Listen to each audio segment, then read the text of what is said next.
Olá, telespectador. Mais um Literatura em Foco para você pelo AmazonSat. Hoje eu converso com o escritor Luiz Costa. Luiz Costa, cuja obra é eternamente comentada por pessoas ilustres e que dá uma bela contribuição à literatura amazonense. O Luiz afirma que escrever é um dom, com ética, com estética e criatividade. São esses três pilares, Luiz, que você se baseia, se organiza para construir um livro? Exatamente. E aprendi isso com o grande imortal Leonel Franca. Ele tem uma página lindíssima no livro A Igreja, a Reforma e a Civilização, onde ele exatamente descreve essas características essenciais para quem tenta escrever alguma coisa. O professor Gilberto Mestrinho, em determinado momento, fala da sua lealdade de quase meio século de dedicação. Como era conviver, acompanhar e compreender o homem Gilberto Mestrinho de Medeiros Raposo? Muito fácil. Gilberto, das pessoas que eu conheço, sem desmerecer nenhum outro, é a pessoa mais humilde e simples que eu já conheci. Nunca ouvi Gilberto se lamentar.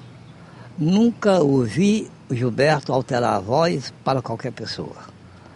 E essa humildade, com a sabedoria, faz com que as pessoas que o cercam tenham a obrigação de corresponder. Luiz, a prosa, a poesia e os pensamentos estão diariamente com você. Como foi organizar essa obra? A dificuldade das pesquisas? Como ocorre tudo isso para que você possa organizar esse livro hoje, vale a pena dizer, na 4ª edição? O problema não é bem assim. Não houve a intenção de escrever um livro, primeiro. E não houve uma intenção de pesquisar. Então, como aconteceu?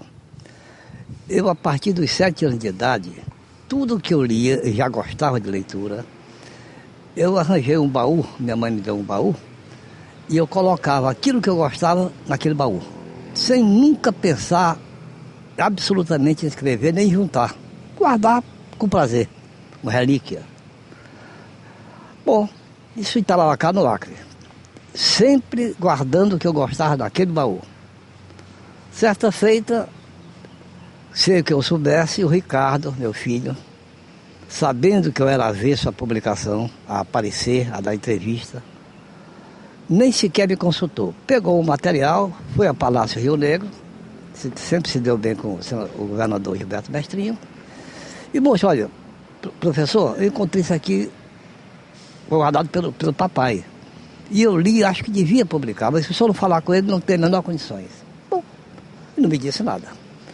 Chega a Palácio, Gilberto me chama, o governador me chama, desculpe Gilberto aí, a intimidade entre os dois, me chama e pergunta, Luiz, tu já juntaste material para publicar? Eu digo, olha, para publicar não, mas que eu venho juntando, eu tenho um baú que eu tenho de estimação. E aí o Ricardo trouxe aqui e merece ser publicado. Rapaz, não faça isso, não merece ser publicado. Faltavam mais ou menos 6 meses para terminar o governo, o segundo mandato. Eu disse, bom, já que está falando isso aí, eu vou esperar terminar o governo. Tem 2 condições para eu concordar. Primeiro,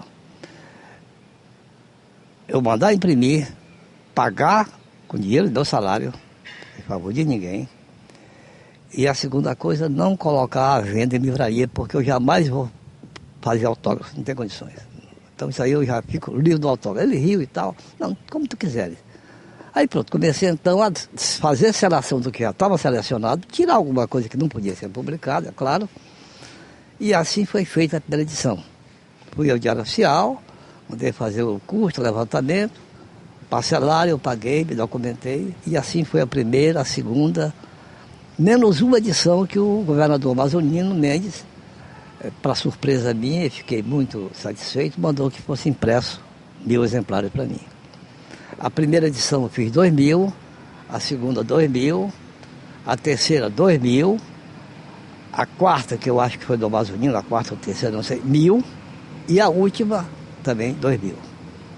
Agora, Luiz, você é um homem sensível ao belo. O belo está sempre em evidência para você. O que é este belo? Olha,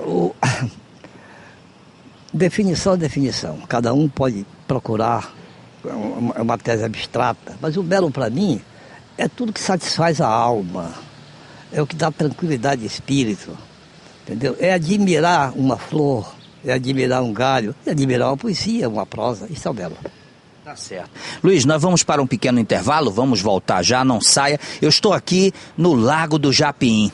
Volto já com você, Literatura pelo Amazonsat.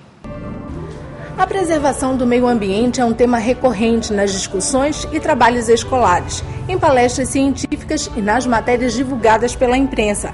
A preocupação com a natureza deixou de ser assunto exclusivo de especialistas e passou a ocupar a atenção de toda a sociedade.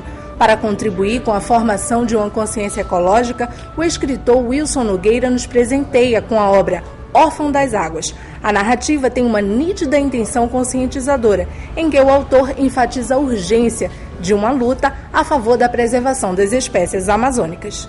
Órfão das Águas é um livro que se constrói como um diálogo entre a ciência e o imaginário popular, esclarecendo desse modo o que está acontecendo hoje com a natureza.